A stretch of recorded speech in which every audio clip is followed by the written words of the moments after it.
Should I say them prostitution এরানাতে আমরা বসবাস করছি।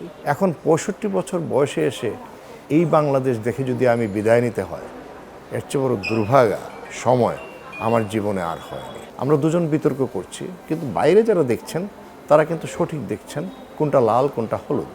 অ্যাকচুয়ালি এদেশের রাজনীতিকে প্রথমেই কলুষিত করেছিল লেজে এরশাদ। একটা পরিবার আমাকে যশোর থেকে ঘি পাঠিয়েছে, মিষ্টি পাঠিয়েছে, তারা রাজনীতি করে না, তার স্ত্রী নাকি তার নাম হচ্ছে মিস্টার আহাদ, বলল যে ওই দেখো ওই মানুষটা নেমে গিয়েছে, এখন আমরা ঘরে বসার সময় নাই। অ্যাকচুয়ালি এদেশের রাজনীতিকে প্রথমেই কলুষিত করেছিল লেজে এরশাদ। তারপরে সেটা ছিল রাজনীতির কলুষিত হওয়ার প্রাথমিক স্কুল। তারপরে ইসলাম ওই শব্দগুলো একটু একটু করে খারাপের দিকে যাচ্ছিল। আমার মনে হয় ফ্যাসিস্ট হাসিনার যে সরকারটি ছিল, ছাত্রলীগের যে সকল ছেলেপেলেগুলা আমাদের বাংলাদেশের হৃস্পন্দন বিএনপির সাবেক চেয়ারপারসন দেশনেত্রী বেগম খালেদা জিয়া সম্পর্কে অনেক কটু কথা তারা বলেছে, সেই সকল কথা শুনে মন কাঁদত, বিষিয়ে উঠত। ভাবতাম এরা কেমন কুসন্তান যে এরকম একজন সাবেক প্রধানমন্ত্রী নিয়ে, মহান স্বাধীনতার ঘোষকের স্ত্রী নিয়ে এমন করে কথা বলতে পারে। খারাপ লাগতো, প্রতিবাদ করতাম। এটি ছিল একটি স্তর, কিন্তু ৫ই আগস্টের পর থেকে রাজনীতির একটা নতুন হাওয়া যেন বইতে শুরু করলো। এটাকে আমি কি লু হাওয়া বলবো, না কোনো অগ্নিগিরির অগ্নুৎপাত থেকে উঠে আসা কোনো অগ্নিস্ফুলিঙ্গ, যেটা আমার শরীরের সাথে যায় না, যেটা আমার মানসিকতার সাথে যায় না, আমার মননশীলতার সাথে যায় না, আমার কৃষ্টি সংস্কৃতি, আমার ঐতিহ্য তার সাথে যায় না। আমি যেভাবে শিখেছি, আমি যেভাবে বড় হয়ে উঠেছি, আমি যে রাজনৈতিক পাঠশালায় আমি রাজনৈতিক পাঠ নিয়েছি, সেই পাঠশালার সাথে যায় না। এটি বাড়তে বাড়তে বাড়তে বাড়তে একটা নির্বাচন হলো। সেই নির্বাচনে গণতান্ত্রিকভাবেই বাংলাদেশ জাতীয়তাবাদী দল নিরঙ্কুশ বিজয় নিয়ে সরকার গঠন করেছে। সরকারটি এখনও 4 মাসও হয়নি। প্রতিবাদের ভাষা থাকবে, প্রতিবাদ করার একটি ক্যানভাস থাকবে বলেই তো আমরা লড়াই করেছি, ঠিক না? আপনি হলুদ দেখছেন সেখান থেকে, আমি এখান থেকে লাল দেখছি। আমরা দুজন বিতর্ক করছি, কিন্তু বাইরে যারা দেখছেন তারা কিন্তু সঠিক দেখছেন কোনটা লাল কোনটা হলুদ। সেটা ডিফাইন করার মালিক হচ্ছে জনগণ।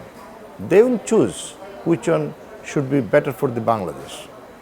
এইটাতে না থেকে আমরা সেখানে একটা কলঙ্কিত ভাষা, যেটা আপনি উচ্চারণ করতে পারছেন না একজন তরুণ হয়ে, আমি একজন বয়োজ্যেষ্ঠ মানুষ, senior citizen of the Bangladesh, রাজনীতি করি, নিজেকে সবসময় তরুণ মনে করি। আমি আপনাদের কাতারের মানুষ মনে করি।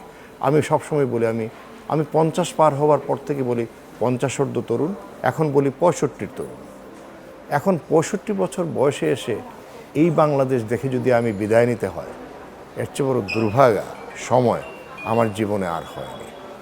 যে ভাষাগুলো তারা ব্যবহার করছে, এবং দুপক্ষই, এক পক্ষ শুরু করেছে, আরেক পক্ষের উচিত ছিল সেটাকে সামাল দেওয়া।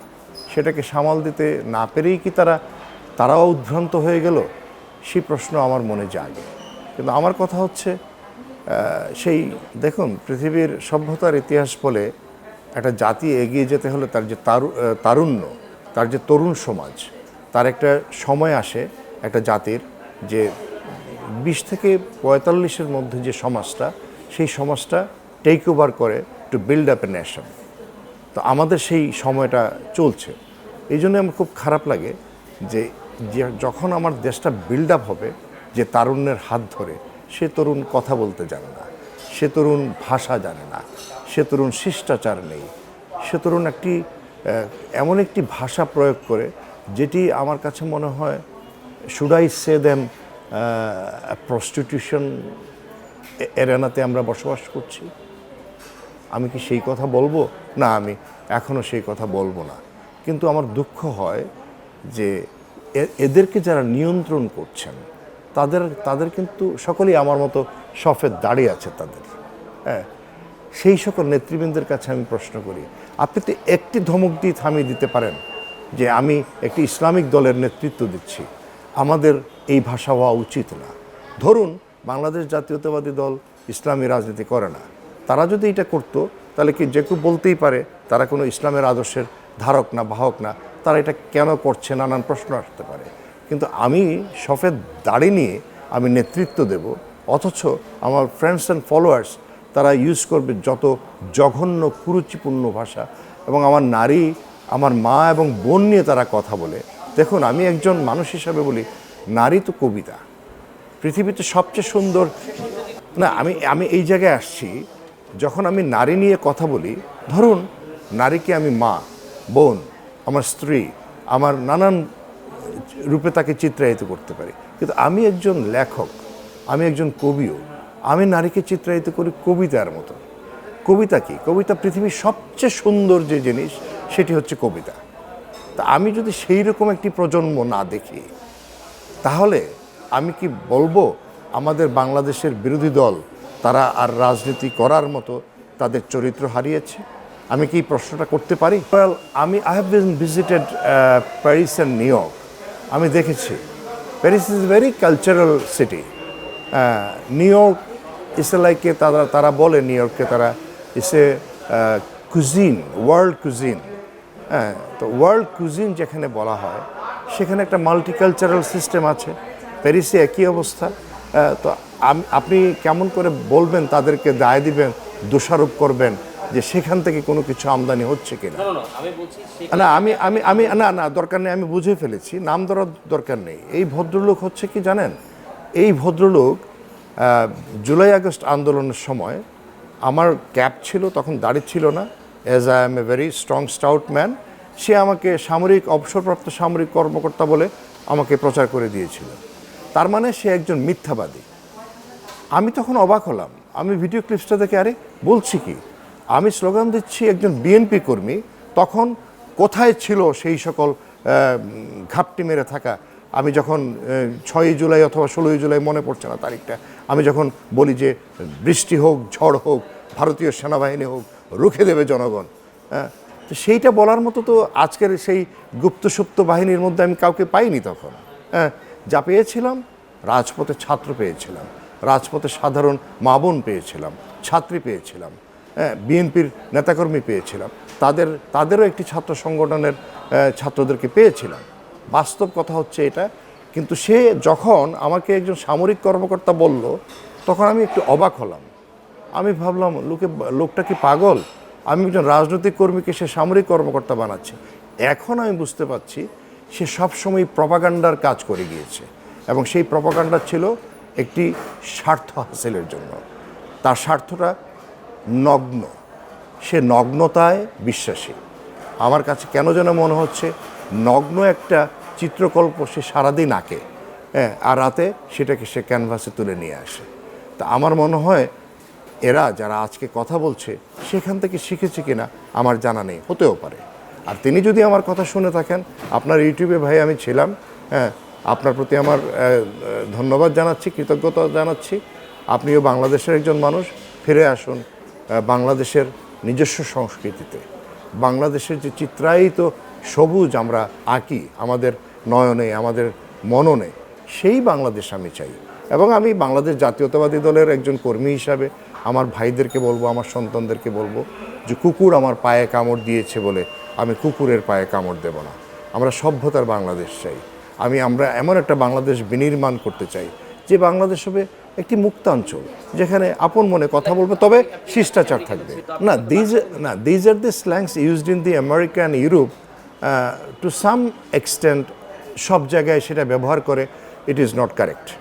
বিকজ আমি সেইখানে দেখেছি, থেকেছি।